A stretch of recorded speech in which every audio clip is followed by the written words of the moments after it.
Welcome back to the Peer-to-Peer Policy Pod, everybody. I am Brian Morgenstern here with Sam Lyman. Remember to follow us on X at MorgensternNJ, at Sam Lyman 33.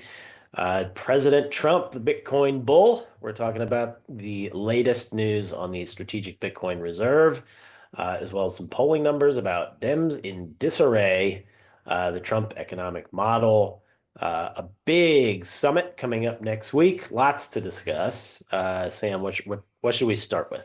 Yeah, so much to cover today. Let's start with the Digital Asset Summit in New York City. So, there are signs of just how bullish President Donald Trump is about Bitcoin from his aides. Most specifically, we saw a great quote the other day from Bo Hines, who heads up the crypto efforts at the White House.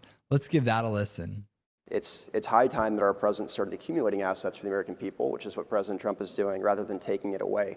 And I think that's one thing that we really wanted to make clear in this executive order. And we're looking forward to working with our partners at Treasury and the Secretary of Commerce in order to find those budget-neutral ways in which we can acquire more. You know, I've been asked all the time, it's like, how much do you want? And I said, well, that's like asking a country, how much gold do you want, right? I mean, as much as we can get.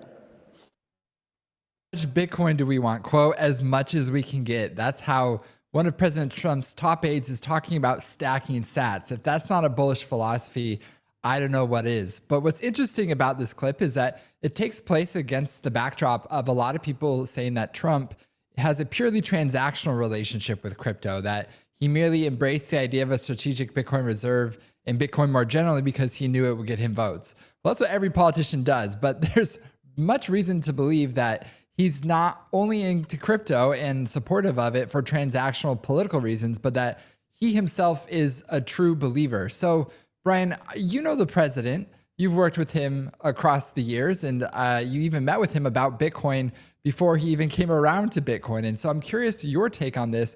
Do you think that President Trump is a crypto tourist or a true believer? Well, I think he is a true believer who is on his Bitcoin journey, which a term which didn't mean much to me a few years ago, but now means a lot. So I know he is a believer and wants to promote it and learn more about it and have it thrive in the United States, because those are the sorts of things he said when we met with him. And one of the first things that I think is, a great signal here that he had said was, I completely understand why you guys want alternatives, why everybody likes Bitcoin, because the system is, I'm paraphrasing, the system doesn't work for everybody. You know, financial inclusion is an issue, people being debanked for either political reasons or financial or economic reasons, whatever it may be. People are distrustful of the legacy financial system, and they want more empowerment. They want to be empowered to control their own financial future. And that was something that he understood before we even talked to him. And so that was kind of how he led off the conversation. So we knew that he was into it, that he actually does believe it. It helps, of course, when at that time you happen to be running for president and you're trying to figure out how you're going to close that gap of tens of thousands of votes across 7 swing states. It helps that there are millions of passionate Bitcoiners who would pay attention to a candidate who starts talking about financial empowerment, who starts saying, I want the US to be the Bitcoin superpower of the world. So the political element, certainly helps, but he is definitely into it for real. It's not just transactional. And that's, I think, what makes people really excited about all the things he's been saying. I think that's a great way of describing it. He's on his Bitcoin journey. And one of the biggest milestones in the Bitcoin journey is recognizing that there's Bitcoin and then there's everything else. And if his executive order about the strategic Bitcoin reserve didn't do that, I don't know what did, because it makes so clear that Bitcoin is head and shoulders above the rest of all other cryptocurrencies, that it is the most decentralized. It is the most fair crypto asset that there is. It's also the most scarce. And for all those reasons, it should be treated differently in policy terms from the rest of cryptocurrency. And so that's another really good sign that President Trump, not only is he supportive of Bitcoin for political reasons, but he understands he's starting to get the idea behind Bitcoin, this idea of scarcity and this idea of being honestly the most democratic form of money ever invented. So that's a really positive sign. And speaking of true believers, there's no other true believer who is more devoted to Bitcoin, arguably, than Majority Whip Tom Emmer, who was also at the Digital Asset Summit yesterday and also had a very bullish outlook about the strategic Bitcoin reserve. Let's give that a listen. The thing you're talking about, two answers. One, yes, there's legislation. I think there are different members that have different versions. I'm pretty sure Nick Begich, our new member from Alaska, is one of them who's, he is. He loves Bitcoin and Mt. Gox, so I'm telling you. He's OG. Nick is great. But so yes, there is legislation, and I believe that before this Congress is done, that will be enacted. Okay, that's great to hear. Wow. That's very bullish, very optimistic outlook on the future of the Bitcoin strategic reserve. And I myself was kind of taken back by this because I want that bill to pass. I think it would be great for the country. However, it seems like it's a long shot, but we have the House Majority Whip, who is one of the top ranking leaders in Congress, saying that he thinks that the Bitcoin Act will be enacted into law this Congress, which is to say either sometime this year or next. Brian, I'm curious what you think of this take. Do you think Majority Whip Tom Emmer is spot on there, or what do you see as the path being for the strategic Bitcoin reserve bill to pass this Congress? Well, I was pleasantly surprised by those comments not because it's a bad idea. Of course, we believe it's a very good idea for the financial health of the country.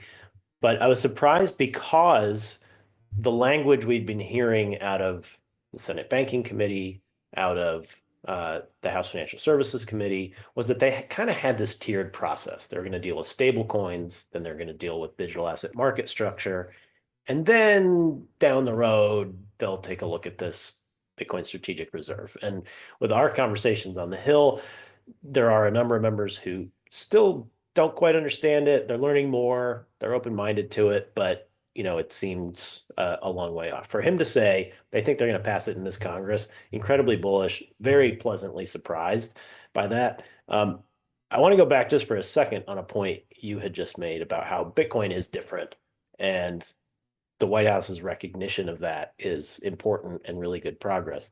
It also helps. I want to give a shout out to some of the industry leaders who believe in optionality. They think other digital assets are okay. People should be able to trade them.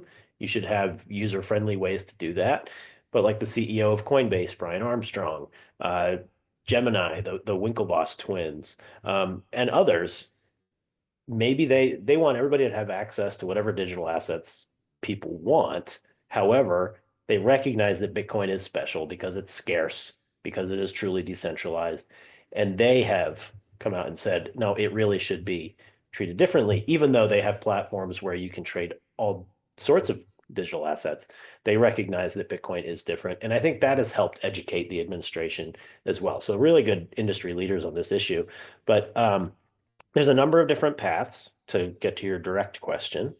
The Bitcoin Act could pass as a standalone bill at some point in the coming months. I think they're aiming to get stablecoins and market structure done by like August recess. I think that's their hope.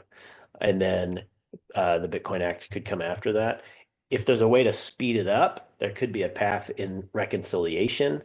That's what they're trying to do to make the Trump tax cuts permanent and to make some spending cuts permanent. There could be a path to include it in that bill, which would be phenomenal and would make it happen much sooner.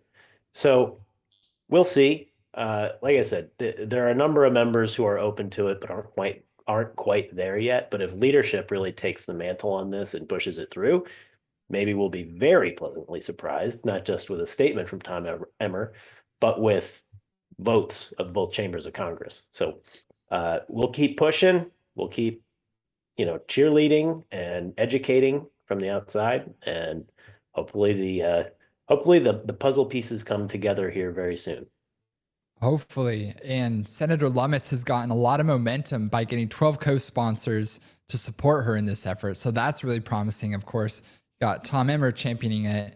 And there's also news out there that President Trump himself supports it in private. He hasn't come out publicly and said that, but if he were to come out publicly, then that just puts even more wind behind the back of this legislation. So that's really promising. Specific bill. the Bitcoin Act. He Yeah. supports a reserve, the concept of a reserve, but you're talking about the bill. The bill. Yeah. So fingers crossed on that one. We'll see. Yep. Yeah, a lot of exciting news there. And so much has happened in the Bitcoin policy arena over the last year. And last week we celebrated our 1-year anniversary as a podcast. And it got me a little bit nostalgic about those early days of the pod. And it got me thinking too about where Bitcoin was then and where it is now. And I did a quick price comparison. And when we first filmed our podcast, Bitcoin was at 73,000. Today it's at about 86,000, which if you compare that to any other asset out there, that's a significant appreciation over the last year.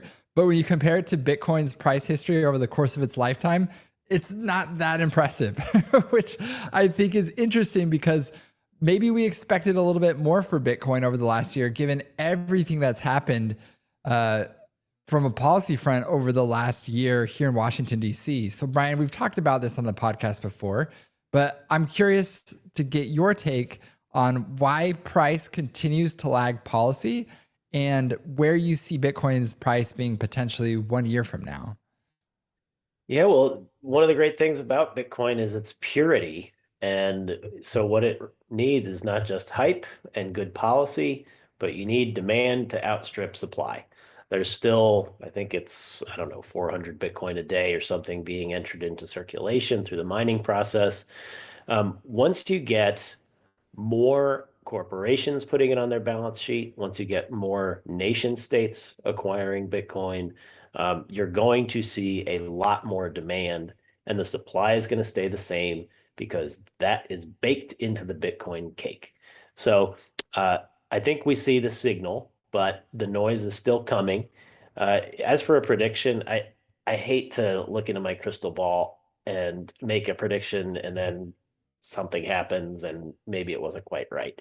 But I will say probably the most reasoned attempt at making a prediction was Van Eck, when they projected that if the United States starts acquiring Bitcoin in a strategic reserve, other nations start to follow suit.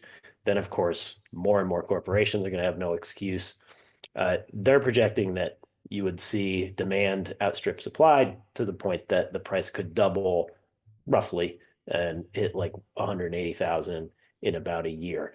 That's a lot of ifs, of course, but their landing on that number, I think, seemed to be pretty well reasoned with what they think is likely to happen over the next year or so. I hope it comes true, but hodling is a way of life for Bitcoiners, whether that happens, whether the reserve happens today, tomorrow, next year, we're all going to hodl. We're going to keep stacking sats and, just keep calm and stack sats, everybody. It's the life's motto. Yeah, I agree. I think that Van Eck prediction seems reasonable to me, and it's hard to fathom a number of $180,000 per Bitcoin when you consider that it was just a couple years ago that you had people like Peter Zeihan going on Joe Rogan saying that Bitcoin was going to zero. The doubters and the haters have clearly been proven wrong. Bitcoin still appears to be on an upward march. And of course, throwing in all those caveats as well, I'm not a financial advisor. These are all just my feelings. Yeah, neither one of us is. But I do get the sense that there is still another leg or two left in this bull run. I don't think things are over yet, and that there's still plenty of room to run. We'll see.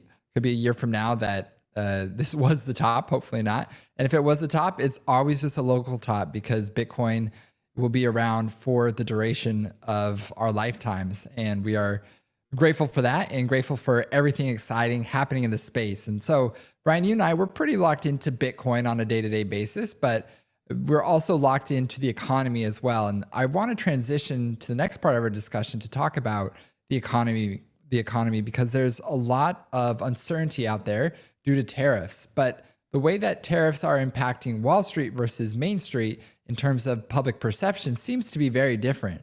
You and I, we live in the Acela corridor, and here in cities like Washington, D.C. and New York, if you were listening to the news, you'd think that we're on the verge of a second Great Depression. It's just a really gloomy outlook on the economy. But if you look in the heartland, people aren't nearly so dire about the economy, which brings up a fundamental divide between Main Street and Wall Street when it comes to the economy. And no one sums this up better than, of all people, comedian Andrew Schultz on the All In podcast. Let's give that a listen.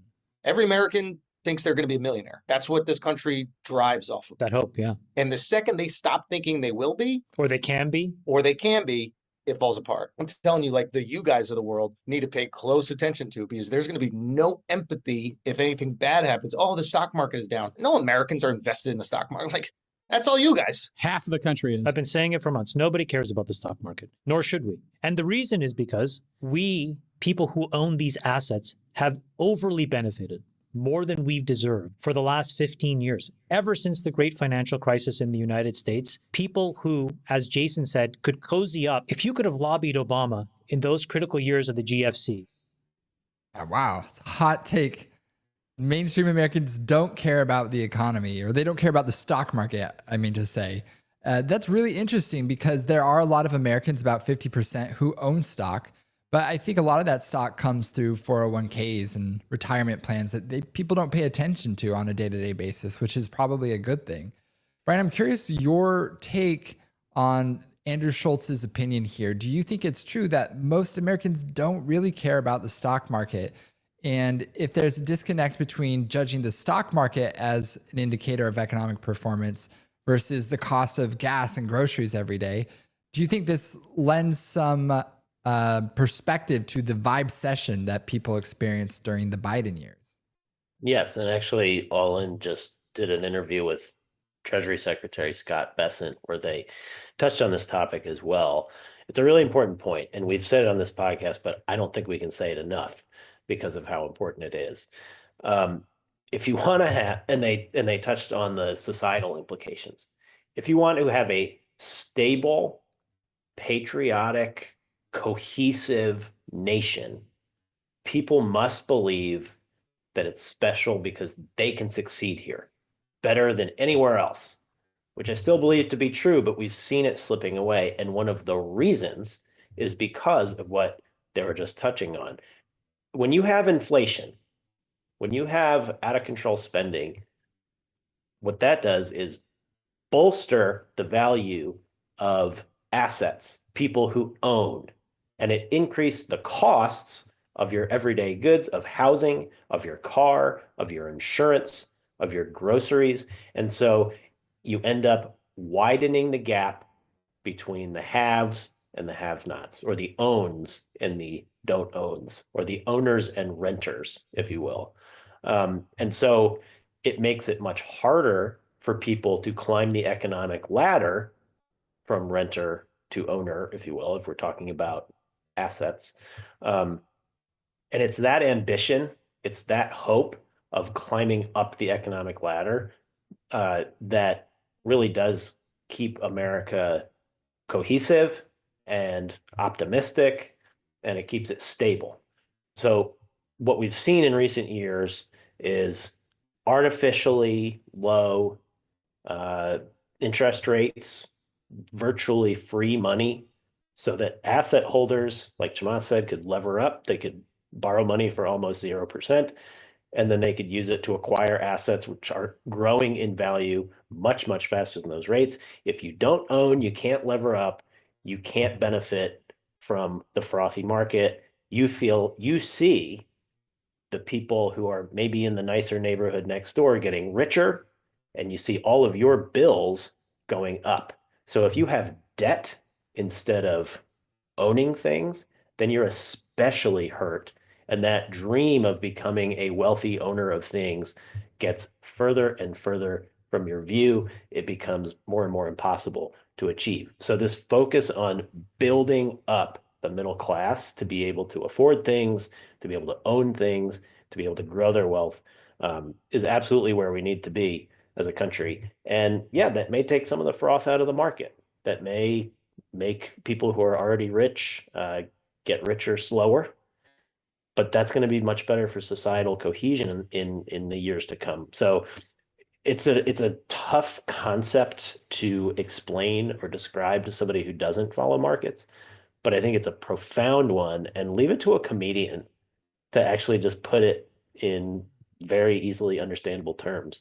I'm glad this is a part of the kind of national conversation right now because it is so, so important. I am too. And you mentioned that this can be difficult to explain to people. I found one chart that I think distills everything that's wrong with our economy right now. If you could actually skip to that chart, Dylan, it's the AEI chart that shows the divergent prices between cost of goods and then cost of living. Here we go. So this is price changes from January 2000 to December 2020. So as you can see in this chart, we have the prices of consumer goods getting a lot cheaper, but we have the prices of things like medical care, college tuition, child care, just these basic things that you need to live soaring astronomically. So while a flat screen TV might be $200 in 2025, the price of college is about 4 times as expensive as it was when our parents went to school.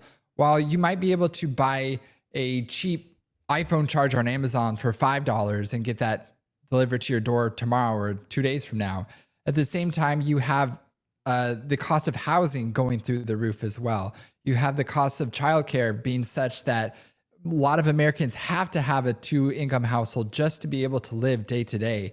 And so I think what Scott Bessent is describing here is an economy that no longer works for the people, but the people are working for the economy. And those two things are backwards. We should live in an economy that caters to families, that allows people to raise a family on a single income if they so choose, be it the man or the woman working.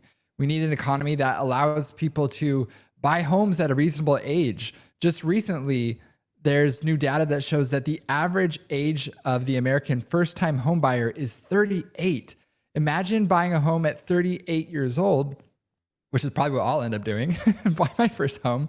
But the reason behind that is that that is really hard to get life started when you're not buying a home until you're 38 years old. And then you have the age of marriage increasing more and more. You have fertility decreasing in large part because people aren't living in an economy where they can actually start a family. This economy is just not working for American families. And while it might have a great stock market and the S&P 500 might be performing well, that clearly is not an indicator of the actual prosperity of the country when it comes to a more personal level. GDP is not a substitute for personal satisfaction and happiness and true prosperity and well-being across the country. GDP per capita might more accurately reflect that, but even that statistic has its shortcomings. So I think that's at the core of the Vibe session. The idea is that inflated stock prices do not a healthy economy make. And I think Americans intuit this, and that's why they rejected the Biden economy, even though during the time of the election in November, the economy was doing pretty well. By the numbers, it seemed to be pretty strong, but people knew and felt and experienced in their day-to-day lives that the economy was not working for them. And I think that's what President Trump campaigned on as well. And I think outlining that vision of what a new economy can look like is going to be the challenge of the Trump presidency. And Brian, as someone who worked in Treasury in the last Trump administration, who played a pivotal role in honing the messaging on economic policy, I'm curious how you would message this new economic vision to the country if you were, again, advising President Trump or Secretary Bessent about how to communicate this correction in asset prices and why, at least in the long term, it's for the best of the country. Well, I think they're starting to hit these points, but there's a number of things that are going to help middle-class Americans to succeed and to become wealthy. Tax cuts that favor middle-income households, which the Trump tax cuts did. It actually raised taxes for a lot of wealthy people, put more of people's hard-earned money in their pockets, deregulation to allow businesses to thrive without so much friction from an overbearing government, rebalancing trade deals so that our domestic companies have more open markets overseas so that they can get more revenue, hire more people, build more things here. That's part of the tariff kind of cocktail. And drill, baby, drill, cheap energy. Energy is the underpinnings of everything in an economy. And when it is cheap and abundant, everything is going to become more cheap and abundant. But the result of all of those things, when you put all those ingredients into the pot and stir it up, what it creates is a more productive workforce in the country which leads to more GDP or faster growth, which is going to outpace spending, bring down inflation, make the dollar stronger. That makes, when you have a more productive workforce, you're going to end up having more GDP per capita. And that is, I think, the quality of life improvement that we're going to see to create a broad-based, successful country. During the Biden administration, they didn't focus on worker productivity. They focused on shoveling the public fisc out the door and just thinking that they could rain money down on everybody and that they'll feel better off.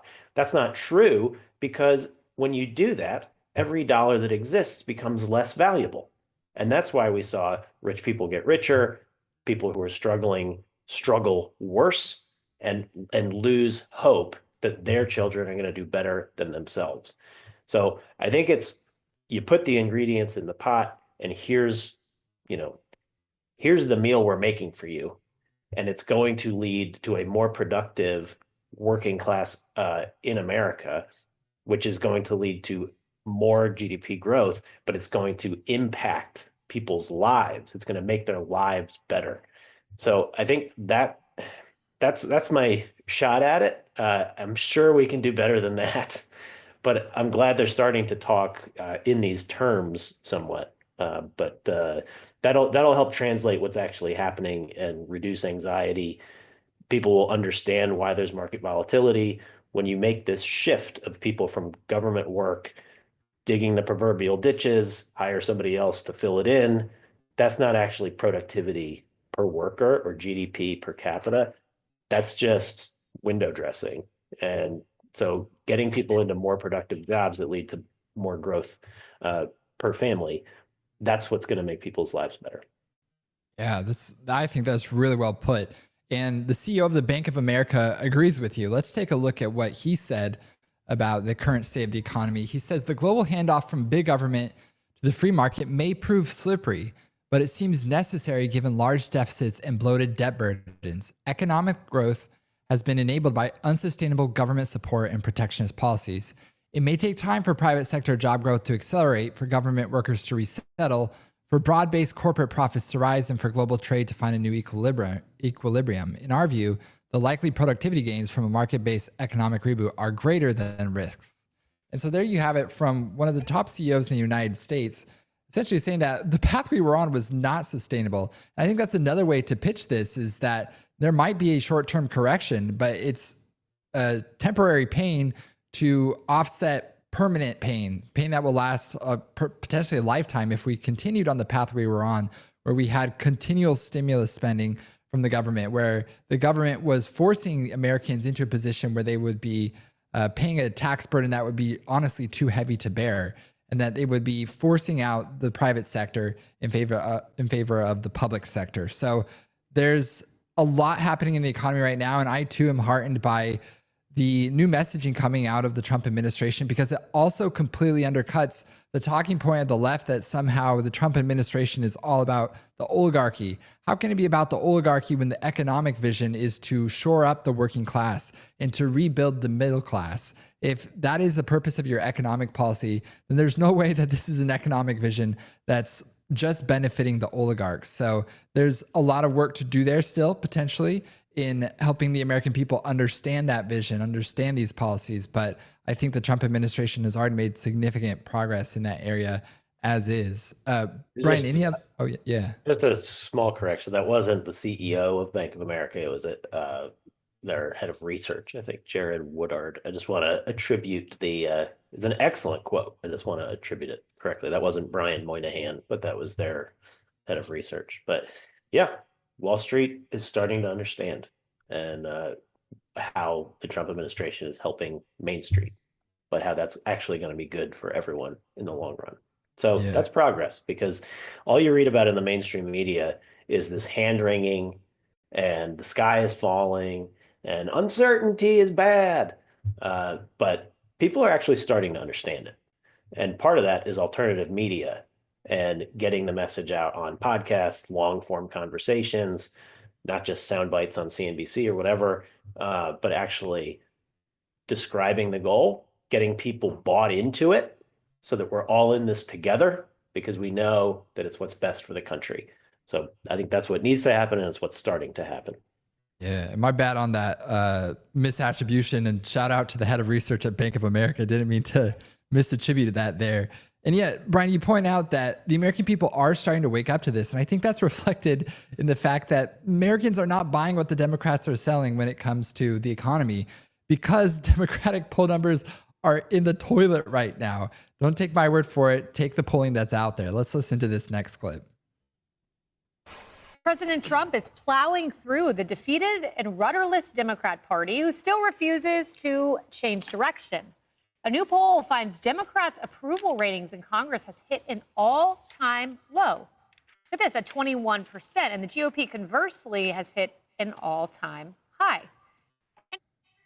Oof, 21%. That is the all-time low approval rating for the Democratic Party. How are the Democrats reacting to it? Let's hear from none other than Jasmine Crockett, potentially the future face of the Democratic Party. But at the end of the day, it's still Democrats that are winning for the American people. Right.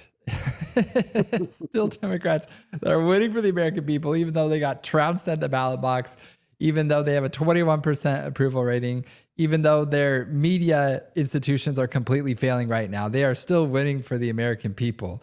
Brian, my question is this. Is this the Pico Schmico bottom of the Democrat bear market, or do they have farther to fall still? Well, I think they're down to blood relatives and paid staffers at this point. So it's hard to fall much lower. Look, these things are cyclical.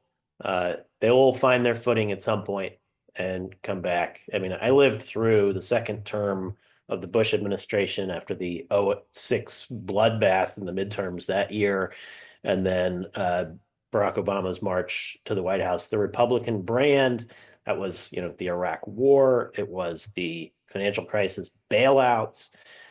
There were sex scandals with a bunch of Republican members of Congress. It was dark days for the Republican Party. And now here we are, some years on, and they've got control of the entire government, and with a president with very high, approval ratings. I mean, some of the highest of his career. They're starting to tick down. You see some volatility. You get a little anxiety. People at some point get a little bit tired of whoever is in power. So it's cyclical, but man, they are really in the depths right now. And part of it is definitely self-inflicted. They don't have a message that resonates with anybody. They have been focused on preserving their own power and not with making people's lives better. And the response to this kind of popular rebuke of their wokeisms, of their economic policy, of their open borders, of the wars that have been happening under Democratic leadership, they're not exactly reflecting on that and maybe course correcting. They seem to be doubling down right now. Yeah. But at some point, if they ever want to win an election again, they will change and the cycle will head back in their direction. It is going to happen at some point. Certainly not today with numbers like those. Right. Yeah. Like you said, it's all cycles. I remember in 2008, I had just graduated college at that time, if I remember correctly. And let's just say I got very used to losing. I remember the Republican Party losing over and over, both in terms of public opinion and at the ballot box itself. And I wonder if the Democrats are on the cusp of a wilderness era where, yeah, they'll come back in power eventually, but they could be on the outs for a long time. We'll see how quickly they rebuild. Seems like one of the biggest obstacles to their rebuilding effort at the moment is their leadership. You have a gerontocracy ruling the Democratic Party in people like Chuck Schumer, Dick Durbin, Nancy Pelosi. You have these people who are truly in their 80s. They should have retired long ago, but they're still holding on to power with everything they have. My question is, who replaces this leadership? Because there's clearly a desire within the Democratic Party for new leadership, but there's no obvious answer as to who should take the reins. It seems to me that they are leaderless at this time, but I'm curious if you have your eyes on anyone in the Democratic Party right now who you see as a suitable successor to the current leadership they have. Yeah, I think you have to look to the states and the governors.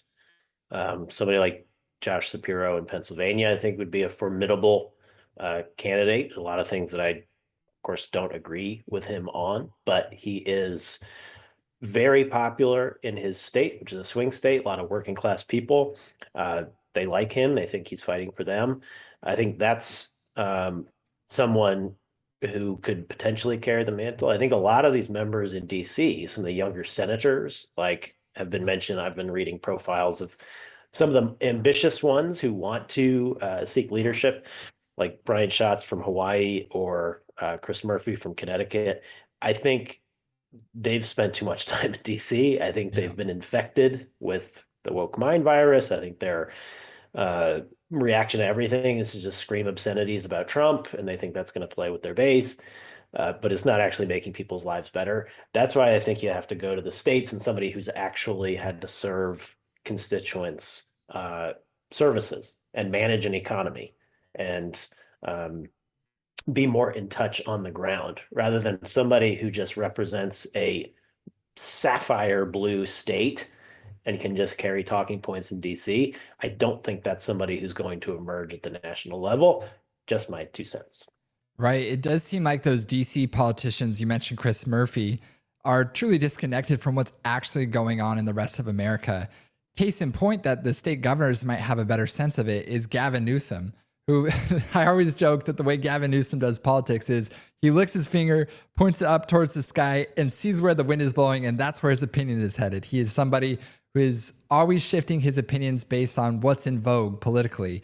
And it's telling that he's appearing now on conservative talk shows. I don't know if you saw him on Charlie Kirk, Brian, but there were some interesting clips where, dare I say, he almost seemed likable. But well, he's hosting them on his podcast. Right. Yeah, and he had Steve Bannon with a lively conversation for like an hour. I listened to it and I was like, what world am I in right now? Yeah, it felt like Bizarro World. And I was curious, in watching some of these clips, I thought, he clearly has a better sense of the vibe shift that's taking place in the country than a lot of his colleagues in DC. But I also saw polling that showed that as a result of doing these appearances with conservative pundits, his approval rating within the Democratic Party itself went down significantly. So I'm curious, do you think that that is a winning strategy, what Gavin Newsom is doing and reaching out to the other side? Or do you think that will ultimately backfire on him? Well, I actually, and I can't believe I'm saying this, would definitely congratulate Governor Newsom on doing this. I think it's courageous, and I think it's going to be good for everybody because it brings a focus more onto the ideas and the issues that are going to help Americans do better in life. Having a conversation with Bannon about economic nationalism and rebuilding the manufacturing base and how tariffs can be helpful in doing that, that was enlightening, and it should be enlightening for Democrats. And I think we can talk about this, but we've seen a complete reversal in positions on issues from the Democrat and Republican Party over the years. I think Donald Trump has completely shifted the way many Republicans think about economic policy. It used to just be the country club Republican, free traders, give me cheap stuff. And now it really has focused to building an economy with a strong foundation under it. If you had told me that in 2015, 10 years ago, I don't know if I would have believed you. But so by doing this, Newsom is actually bringing a focus onto the issues and the ideas that are going to help drive the economy forward. I still am not in a place where I think he would manage anything competently. What he's done in California has been ridiculous. He's destroyed some of the most beautiful parts of America with really bad fiscal and social policy. But by him reaching out, I think it just shows that elections really should be won on issues and having a debate about what's going to make people's lives better. So by doing this, I think it directs the focus less from tribalism, more to who's going to help me and who's going to, make my family in a stronger position in the future. So healthy for, I think, our discourse that he's doing this. Still skeptical of his leadership, but very glad that he's actually, I think, opening people's minds to these ideas, getting out of their partisan corners, being a little bit more thoughtful about the issues. Yeah, it's very much to his credit. Maybe this is the partisan in me, but when I saw him appearing on shows like Charlie Kirk, my gut reaction was Republicans shouldn't give this guy a platform, because it's not as if the legacy media gave Republicans any meaningful platform whatsoever over the last 30 years. So why should new media do the same for Democrats? Of course, that might be a tit for tat, eye for an eye kind of way of thinking, but it's what I thought about. I'm curious, Brian, if you have any thoughts on that. Should these very influential conservative talk show hosts be platforming a guy who's had terrible ideas that absolutely wrecked his state if it might benefit him politically? I think that's a decent point, because it's hard to believe that these conversations are actually going to change the way he would govern. And so maybe you're risking having somebody seem more sympathetic or more competitive in a future election who's going to do a bad job. And if you think about it in those terms, I completely get your point. So maybe it's a bad idea for that reason. But I hope that maybe we're building a coalition of patriotic, patriotic Americans who actually are going to focus on how do we keep the country's manufacturing base strong? How are we going to keep the country's middle class aspirational and moving up the economic ladder? That's my hope is the outcome, but we've been in this game a while, and you may be right that it's just a cynical political move to try to make his future presidential run more successful. And if that's the case, maybe not such a good idea. Yeah. Well, it's interesting because who would have thought 10 years ago that Gavin Newsom would be sitting down with Steve Bannon to have a conversation about economic nationalism? I think what that shows more than anything is Trump has not only won the ballot box, he's won the hearts and minds of the American people to be able to bring a Democratic governor of California around to at least being sympathetic to the ideas of economic nationalism. That's a resounding victory that I think should be appreciated by all who are close watchers of politics. So what I also think is interesting about the current state of the Democratic Party, Brian, and we've talked about this on previous episodes, but it seems like every prescription to improve the Democratic Party is to become more like the Republican Party, which we've talked about the autopsy that took place after the 2012 election with Republicans, where, if I remember right, it was the RNC. They published essentially a where we went wrong memo when it came to the presidential election with Mitt Romney in 2012 and where we can go from here. And all of the prescriptions for where the Republican Party should have gone from that point were to become more like the Democratic Party, to become even more liberal on immigration, for example, to become more progressive in tone and in substance of our policies. And then Trump came along and threw that in the trash bin, and he won, and he's continued to win really ever since then. And so what I'm curious, Brian, is the latest example of Democrats saying, hey, the way to fix our party is to become more like Republicans, is a new book from two of the leading lights in the progressive movement, Ezra Klein and Derek Thompson. They've recently published a book called Abundance. Here's the book cover for it. A very feel-good utopian image of planet Earth there. And in this book, this is what I found most shocking. And this made me feel like I was taking crazy pills when I read this. If you could pull up the next block of text, Dylan. In this particular article about their book, the authors say they call for a new political movement to change America and to restore it to its greatness. And they say, and I quote, such a movement would combine the progressive virtue of care for the working class and a traditionally conservative celebration of national greatness, while taking a page from the libertarian obsession with eliminating harmful regulations to make the most important markets work better. Brian, what does that sound like to you? Sounds a lot like the Democrats want to make America great again. It sounds a lot like the Democrats want to make America great again. And I don't know if they're not self-aware or if they're trying to appropriate the MAGA coalition for themselves, but everything they just described, care for the working class, patriotism, and deregulation inspired by the libertarian right, those are all the key components. You could even say the three legs that uphold the new Republican Party. And so my question with all of this, Brian, is how did we get here? Do you think that these authors are blind to the reality of the Trump movement, that they're so drunk with Trump derangement syndrome that they don't see that the movement they're calling for already exists right in front of them and is winning at the ballot box? Or do you think they've seen Republicans winning and they're now trying to appropriate the vibes and the policies of abundance for themselves? Well, I can't get inside their head, but if I were to take a stab, because these are kind of mainstream journo types, it's probably the former, that they're just not self-aware at all. They think that,